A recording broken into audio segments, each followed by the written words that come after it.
off with triglycerides for the macronutrients, and then we'll look at vitamins and minerals quickly, okay? The ADA, which is the set of figures used in our textbook, recommend these, this split. So we've got a nice big range on the protein and the carbs. More typically, you would see 55 to 60 in the carbs for an average person, or 50 even. Most recommendations say that of your less than or equal to 30 or 35, you'll sometimes see that less than 10% of those should be saturated fats. And if you don't know that term, we'll talk about it in a minute. The USDA is slightly different to this, but everyone's kind of around the same numbers. But if you look at the CDC, or as I say, the USDA, they're a little bit different, just depending, I guess, on which research they're looking at. So let's have a look at our fats situation. Okay. Now, one of the things that make fats such a good source of energy is the fact that they're more than double the amount of kilocalories per gram of carbs and proteins. All right, remember, carbs and proteins only have 4 kilocalories per gram, but fats have 9. So they're very, very dense in calories, which makes them a great source of energy. But remember, we can't use them for quite some time. It takes somewhere around 20 minutes, if you remember our crossover concept, for us to switch from using predominantly carbohydrate to predominantly fat. All right? The molecules are very large, takes a long time to break them down and get at those energy bonds. Yes, Is that like vigorous 20 minutes? No, so you want to combine, so if you're looking at a weight loss program, you want to combine the fact that it's about 20 minutes. So when you're sitting here, you're using predominantly fats, but you're working at such a low intensity, you're not using very many calories, right? When you start exercising, you're going to start system 1, system 2, go into system 3. You're going to use carbohydrate for that until you've been moving for around 20 minutes-ish. You want to combine that with that maximum fat mass zone. If your person is fit enough to train in that zone, then you've got to get them working. They can't stop working at 20 minutes because that's where the switch occurs. So you want them to warm up, get going for 20 minutes, get into that zone, maybe around 10, 15 minutes, but keep going so that their minimum workout is 25 to 30 minutes so that they've got a good period of time in that fat max zone. Does that make sense? Yeah, good question. There's a lot of pieces to put together. So, as I say, the ADA recommends that less than 30% of your total calorie intake is fats, right? Not none, okay? Don't take the less than 30 to mean, oh, that's okay, I can just eat like none or a couple of percent, because we need fats not just for energy, but we need them to help us make hormones.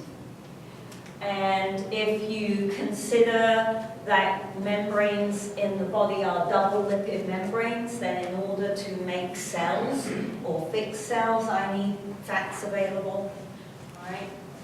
We store fat predominantly in adipose tissues, so we have those balloon type cells that we can add triglyceride to. But we also store it in muscle tissue. All right, so we have some fat in the actual muscle tissue amongst the fibers. So if you buy a piece of steak and you've got that marbling, humans are just the same, right? We've got some fat in the actual muscle tissue itself. The enzyme that helps to break down triglycerides and release the part of the triglyceride for energy is lipase. Right? Remember, our ASE is an enzyme. So again, it's a pretty easy one to remember. If you remember that the technical term for fats is lipids, then lipase is an easy one to remember. All right? And lipase breaks the fatty acids away from the glycerol, and then the free fatty acids are released into the bloodstream and move around to where they're being used for energy production. Okay?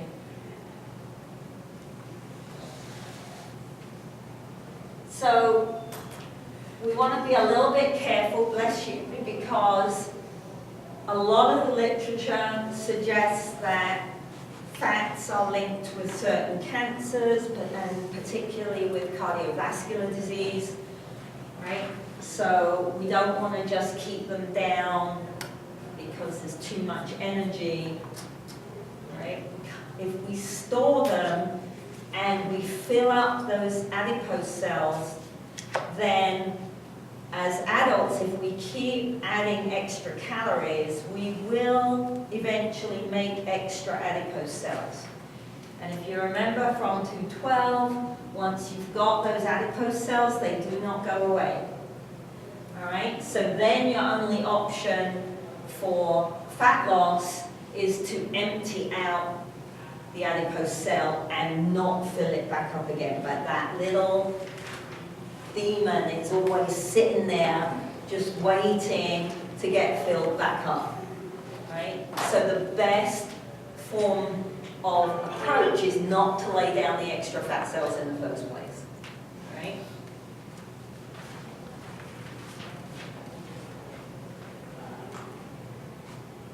And I apologize for how boring this set of slides are. I have a note on the front of this chapter that says, finish off fixing all the slides.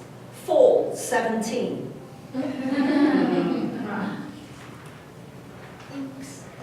So these are a bit boring. So, all right. So we want to look at the link between fatty acids and disease risk, and whether they're good fats or bad fats. All right. So good fats doesn't necessarily mean you can eat as much of them as you want. All right, they're still very high in calories, and you got to be a little bit careful of them. But what we call good fats are the unsaturated fats. All right, unsaturated and saturated are to do with the number of bonds between the carbon molecules that are in the fat. That's way more information than you need, right? So that's, again, that's a biology piece of information. We just want to know that the unsaturated ones are the ones that are considered better for you. The monounsaturated are things like olives, olive oil, okay, avocados, very healthy source of fat. Polyunsaturated are nuts, seeds, vegetable oils, or vegetable fats. And then we come to what is unfortunately called the bad fat, because wait, let me back up a minute. Sorry, let me go back 1 second.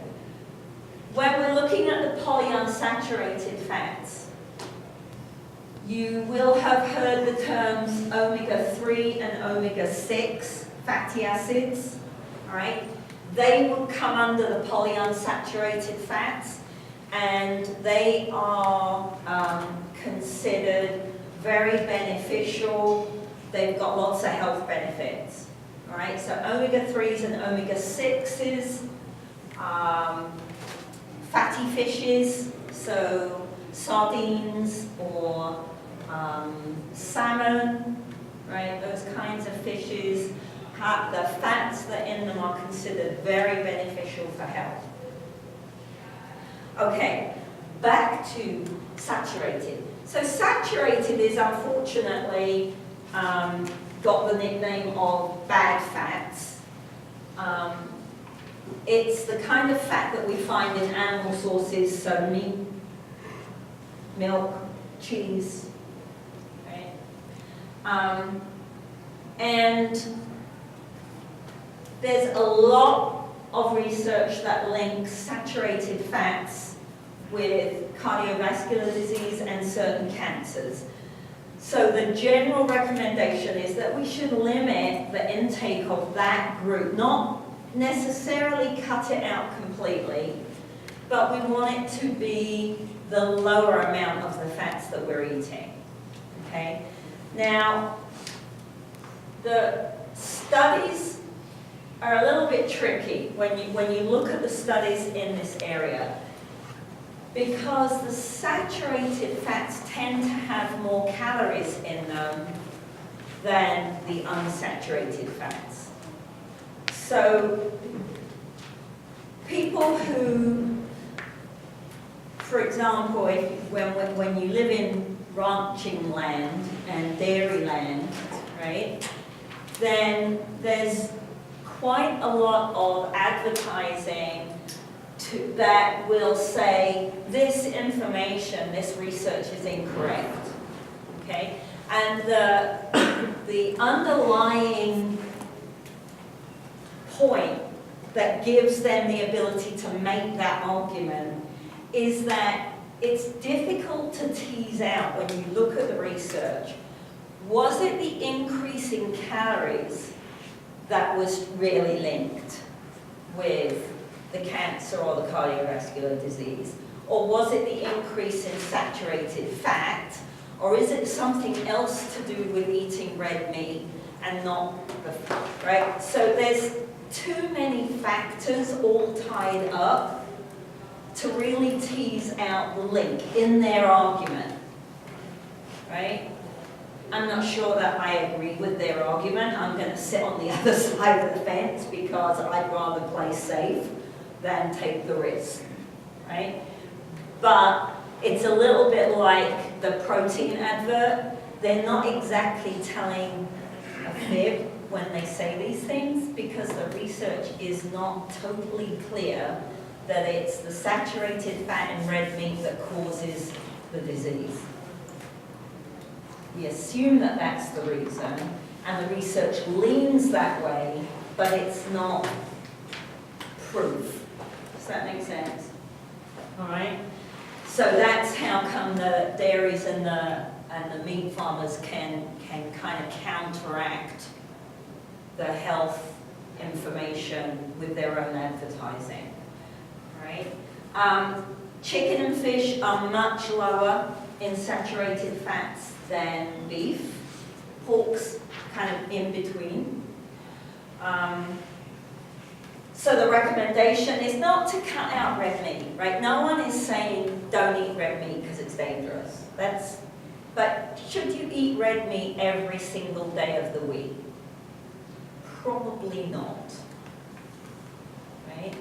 Can you have days where you don't eat any meat at all and you eat a vegetarian diet? Not every day of the week, maybe 2 days of the week. Can you eat chicken and fish more often than you eat red meat? Okay? That would be the recommendation. Okay? You also want to consider, I mentioned before that we don't want to go to zero. It is possible to eat too little fat, right? And when the intake is too low, there are also negative consequences, all right? So it impacts I said earlier that fats are used in the synthesis of steroid hormones. So if my diet is too low in fat, then my ability to synthesize testosterone is impaired. And if my testosterone levels go down, my muscle mass is going to go down. All right? So that's another reason why we don't want to cut it out altogether.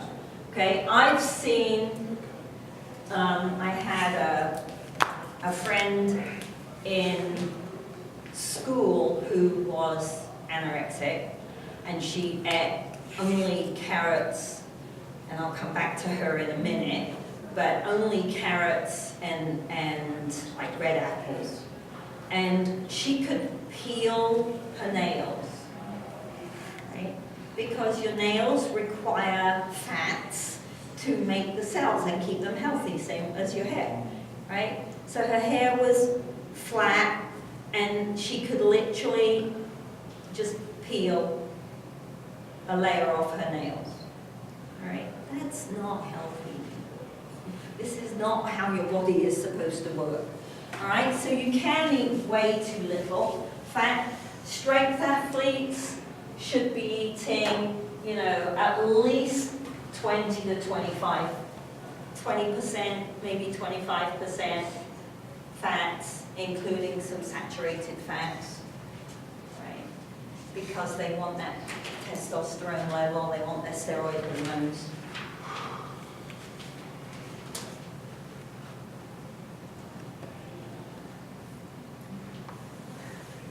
There's some more omega-3s and omega-6s. Oh, it is important to note that we can't synthesize omega-3 and omega-6, so you have to eat it in your diet. All right?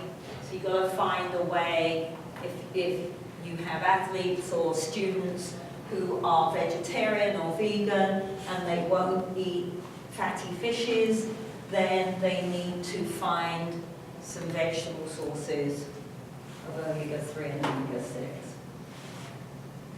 Right? Because the health benefits are quite large. Yes? Would you say that's what the fish oil is Yeah. good? Or just, okay. Yeah, I think it's always better. Again, I'm not a nutritionist, but in my view, it's always better to try to get what you need from your diet rather than from supplements. But if you don't like, I don't know how you could not like salmon and trout, because I'll eat them every day. But if you don't like fish, then, and you're allergic to soy, right? Now it's starting to get a little bit difficult, and then taking a fish oil supplement might be useful.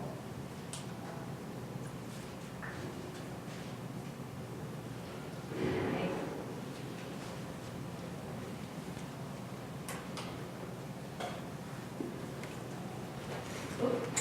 We don't need to know what they look like.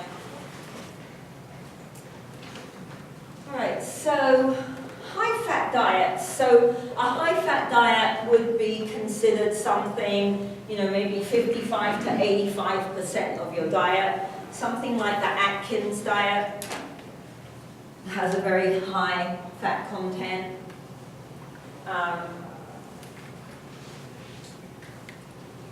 Low carb content, right? High protein. I was told recently that Mr. Atkins died of kidney failure, which wouldn't be surprising if he ate that diet all the time, but I don't know if it's true. So if you think just about the theory, all right? If I know that fats have a lot more energy in them, and that I can use fats when I'm working aerobically, then you can see how you might start thinking that if I'm an endurance athlete, eating more fats would be beneficial to my energy production during my events and my training, okay? and that if I'm using fats instead of carbohydrate, then I'm doing a glycogen sparing. I'm making sure that I've got some glycogen left in my muscles and in my liver for later on in the training period, all right? So you can use the theory to make an argument for a high-fat diet. The studies, as always, don't necessarily agree with each other. If we look at the studies that are relatively short-term, so they're less than 6 days, right? So maybe they put someone on a high-fat diet for 4 or 5 days, and they're looking at the effect on their endurance capabilities. Then in those studies, we see a pretty negative impact, because if I'm eating a high-fat diet, I'm not eating very much carbohydrate, right? And so within 2-3 days worth of training, my muscle glycogen is really low, and so we see a negative impact on performance, right? And that impact can be quite large, I mean up to 30% or so on performance. However, when you look at the long-term studies, so the long-term studies are a week or longer, okay?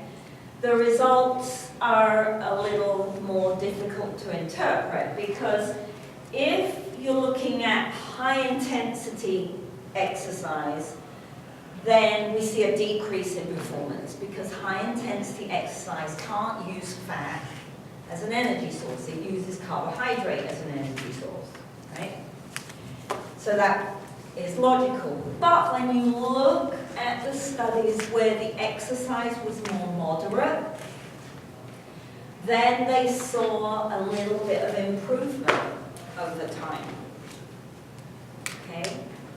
So as the body adapts to having more fat in the diet, it adapts to switching. So instead of my 20 minutes before I switch to fat, maybe it switches at 16 or 17 minutes. Well, that gives me 3 minutes where I can be more effective, right? And so we see a bit of an improvement in performance, okay? So you don't change to only using fat as an energy source, or using fat from the word go. That can't happen, because our system 1 and our system 2 have no access to fat to make ATP, right? So you cannot ever use only fat as an energy source, right? The problem, even if I'm doing moderate exercise and I get a couple of minutes extra help, there's still a health risk, according to most of the data. Right? If you look at the CDC, if you look at the American Heart Association, if you look at the Diabetic Association, or you look at the NIH and the government web pages, everybody says there's a health risk to a high-fat diet. So again, am I going to trade off a possible health risk for 2, 3, 4 minutes worth of better performance? Okay.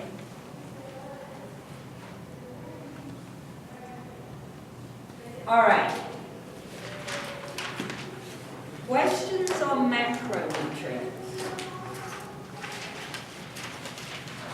Before we start on the vitamins, I found something today that I want to show you, but it's not in the PowerPoint. But I thought this was quite interesting, because we were talking last week about the different diets. And where did it go? There it is. No, just open it. I don't know what I want you to open it in. There we go.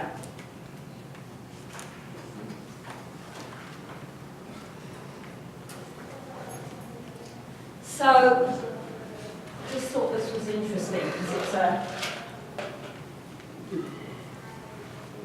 to me, quite a disturbing visual. So this is the USDA guidelines, right? 55% carbs, 15% protein, 30% fat. That's pretty high in fat.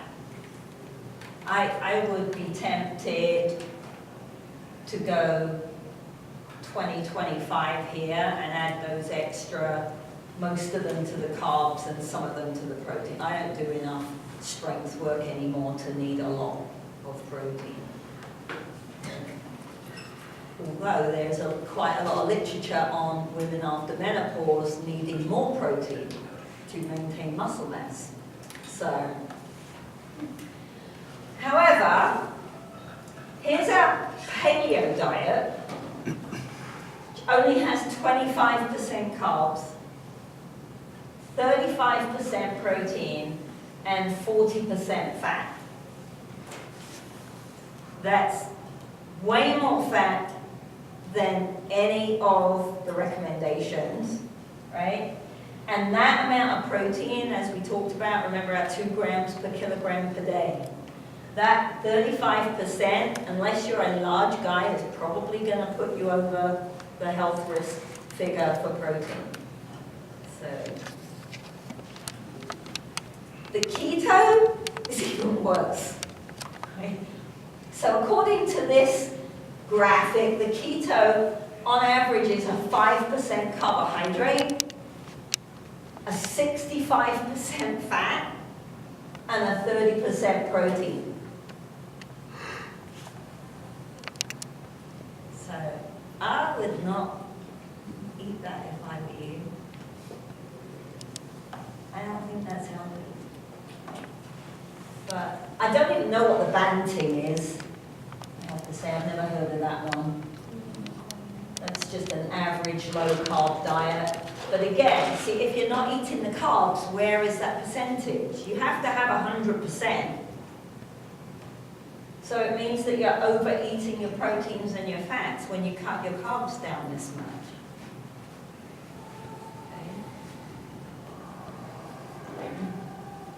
And I think I mentioned at the beginning of the semester, then you've got, people like J-Lo and whatever her fiance's name is, saying, oh, I just cut out carbohydrate and now all I eat is salad. Well, I don't think salad fits in the fat group, right? If I'm eating lettuce, is that fats? Is it proteins? Then it has to be carbohydrates, so they didn't cut out carbohydrates. Okay? So, you just have to start to be really cynical about what you read and hear, I'm afraid. All right, so, our macronutrients, our 3 food groups, all right? And then we also have to make sure that we meet our micronutrient requirements in order to be healthy, okay? If I'm missing vitamins or minerals, I'm not going to be healthy, just like if I'm missing fats or proteins or carbs, okay? So, being deficient in vitamins can have pretty severe consequences. When you are looking at vitamins, some of them have an RDA, some of them have an AI, which is adequate intake, so that's the minimum amount you should take to be healthy. I can't say I've ever seen it, but apparently there is a figure that's a UL, which is the upper intake. So this is the most amount of this vitamin you should be taking. Okay, so how much of it is generally considered safe for healthy people? All right, which means if you take more than that UL, that could increase your health risks. Okay. So we split vitamins into 2 categories. The The first category is fat soluble, and they're exactly what they say they are, all right? If they are fat soluble, it means that when I digest them, I can store them in fats, all right? And since we have, even if I'm really lean, we have plenty of fat stores, that means that it's very, very difficult to run out. Right? So deficiency in our fat-soluble vitamins, which are A, D, E, and K, are quite rare. Right? It also means that since I can store them, I can eat too much of them and create a toxic situation. Right? Now, there's some information, like these days, when humans go out in the sunshine, they can make vitamin D, all right? So, now we have a little bit of a dilemma, and there have been some vitamin D deficiencies reported because people are being so careful at slathering on sunscreen that they now don't make as much vitamin D as they need. So it's a bit of a dilemma. Do I get skin cancer or do I have vitamin D deficiency? I'd go with the D deficiency because you can take a supplement, right, personally. But other than that, in other areas of the world, some people show D deficiencies because of poor nutrition, but it's highly unusual. Even if you live, if you live in Iceland and it's dark, or in the north of Alaska and it's dark for 8 months of the year, people still don't get vitamin D deficiencies. All right, so it really is quite rare. But you do have to be careful. You can't take too much. So back to my friend who was anorexic with her oranges and her carrots. So the palms of her hands turned orange because vitamin A is a precursor, or keratin is a precursor of vitamin A. So the coloring in carrots and oranges is a precursor. And so she stored so much vitamin A in the fats in the palm of her hands that her fingers and her hands turned orange. Not his plan. Not a healthy lady. So our other category are water-soluble vitamins. Again, exactly what they say. This means that when I take them, they can be dissolved in water. All right, they don't accumulate in my fat. They pass, if I'm not using them, then we pass them out when we urinate, right? So our B vitamins and our C vitamins are water soluble. That means I can't store them very well, and I have to make sure that I take regular doses, right? So I've got to make sure that I get B vitamins and vitamin C every day, several times a day, all right? It's very difficult to reach toxicity in these. You really have to overtake them to get to toxic levels. Means you've got to be a little bit careful about how much of them you take at any one time. So, for example, if you go into Walmart or into another chemist and you've got a cold and you want some vitamin C, then a lot of the vitamin C options are 1 gram, right? Don't take a gram of vitamin C. You're going to pee it down the loo, and all you might as well just get your money, tear it up, and chuck it down the toilet and flush it away, right? You cannot utilize 1 gram of vitamin C at any one time. So, either buy a smaller dose, or when you do the math, the bigger dose works out cheaper, break it up into smaller pieces, okay? At most, I take 500 grams if I take any extra vitamin C. I never take more than 500 grams at one time, and to be honest, I probably pee some of that out as well. Right? So I can afford to do that. You guys can't afford to do that. All right? So if you're taking vitamin C as a supplement, make sure that you're only taking, you can take a small amount at regular times during the day, but don't take one big dose. It's a waste of your money. All right? Same with any B vitamins that you're taking. If you get lethargic, tired, then sometimes a doctor will recommend a vitamin B supplement or a tonic that has Bs in it to take. Again, don't take too much at any one go, because it's going to be a waste of your money.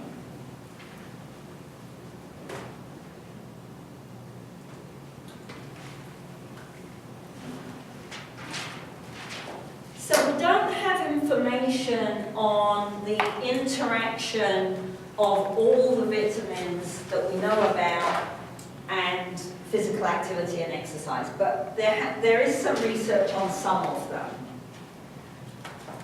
So vitamin C is considered by a lot of authorities as useful with immune function. Probably won't stop you getting the cold, but it might help you beat the cold more quickly if you take it. And it's also an antioxidant, which means the body can use it to fight free radicals, which is great because they're bad guys, and we make a lot of free radicals when we exercise. So vitamin C might help to combat those free radicals. For endurance athletes, if they're deficient in C, then they're more likely to get upper respiratory tract infections. So for an endurance athlete, it can be important to maybe take some additional C. If you've had surgery, you're likely to be a little deficient in C.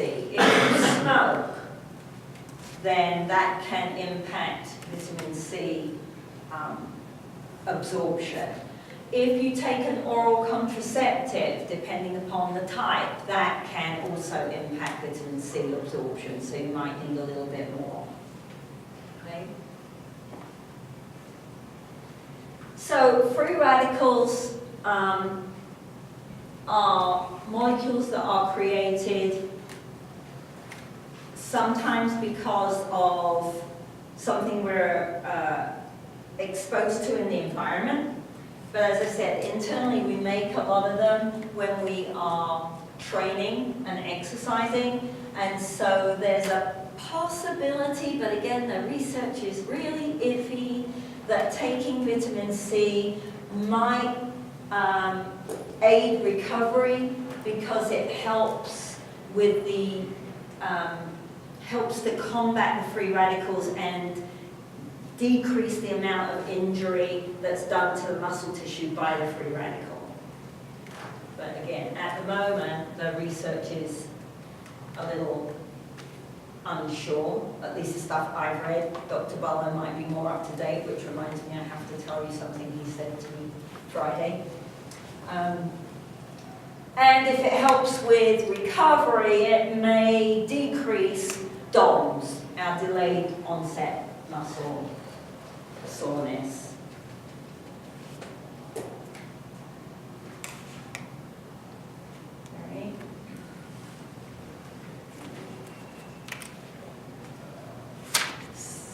Vitamin E. We have a little bit of information on vitamin E. Again, E is an antioxidant. Some studies have shown that if you do physical activity, that you increase the levels of vitamin E within the muscle tissue. And if E is good at combating these free radicals, then having higher levels of vitamin E in the muscle tissue may then decrease the amount of muscle damage that you see when you train and speed up recovery. It's all maybes, mights, ifs. On the other hand, remember that C is water soluble, so if I can afford it, I can take it. If it helps, great. If it doesn't, it's not going to be dangerous. Got to be a little bit more careful with taking additional vitamin E because it's a fat soluble and you don't want toxic levels. When you actually look at the impact on performance, that you don't see any improvement taking the supplement. So if it's going to help, it's going to help with recovery and training rather than with adding to the performance directly. Okay? It's going to be a circuitous kind of indirect route.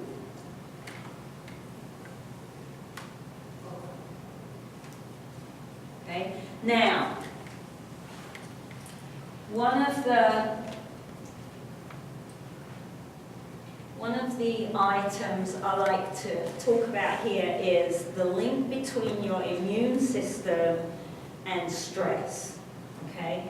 Because remember that exercise is a stressor. Mostly it's considered a positive stressor until you do too much of it, right? So when we look at the relationship between stress and immune function,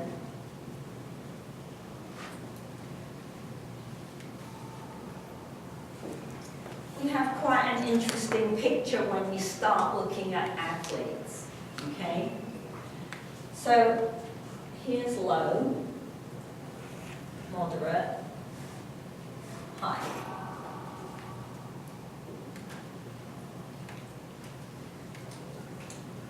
So people who are sedentary or low active, right, have low functioning immune systems typically, right?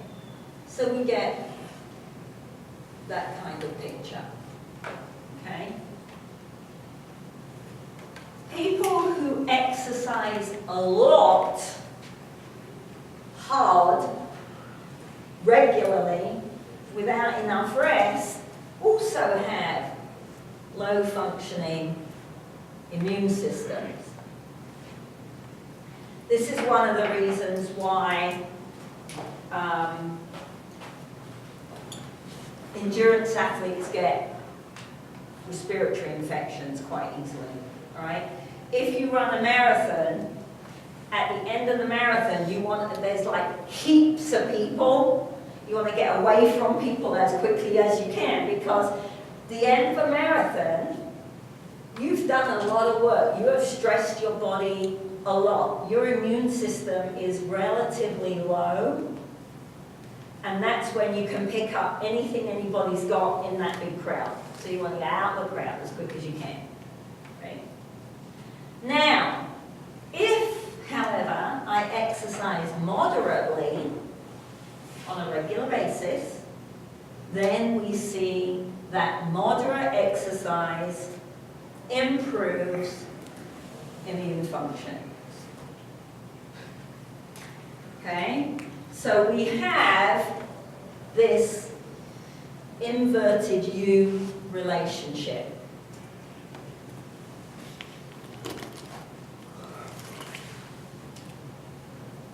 So you may have experienced this, right? Training's going really well, everything's improving, you feel great, you push a little bit harder, you push a little bit harder, and then you get sick. Right at the time when you thought everything was going so well, that's when you get sick. Because you pushed a little bit too hard, right? When we look at training programs and things, we'll talk about overtraining. This is part of the problem with overtraining.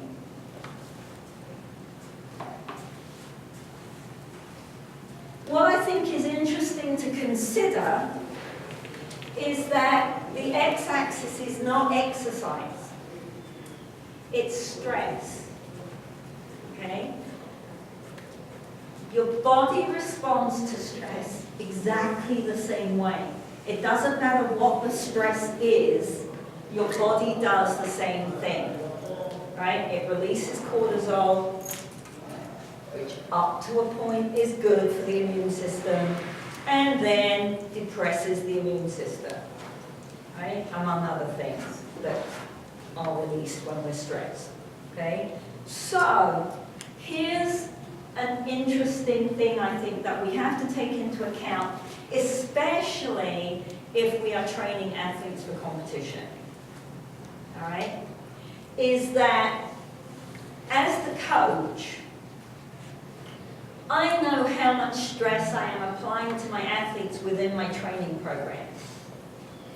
And if I'm an educated coach, right, then I'm going to have most of their training program around here, and then I'm going to push them over here enough to make them a little bit stronger or a little bit fitter. And then I'm going to dial it back a little bit, right? But that's only one form of stress. What if they're doing badly in class? What if their parents are getting a divorce? What if they just lost a family member or lost their job? Right? All these stresses add up. So I may set a program that should improve my athletes' immune function and keep them healthy, and all this other stuff that is going on in their life that I don't bother finding out about could push them over the top, and they get sick, and I lose them for a really important competition. Right? So, if you're going to coach competitive athletes, you can't be this person who only coaches them. You've got to know your athletes and know what's going on in their life, right? So that you can evaluate all the stress that they're being put under. Okay? It's one of the reasons I think that it's really important for female teams personally. I think it's to have a male head coach and a male assistant coach for a female team.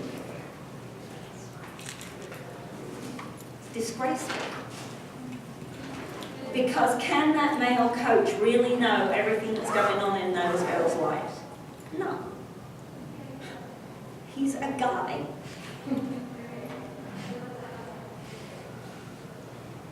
When he bleeds out every month, then he'll understand. Right? But it's, right? I think it's important to try to take this into account. I have to know my athletes. I've got to know what's going on. They've got to feel comfortable coming and talking to me so that if something is happening, they can come and let me know and I can go, okay, then I'm going to back off the intensity a little bit in your training program next week.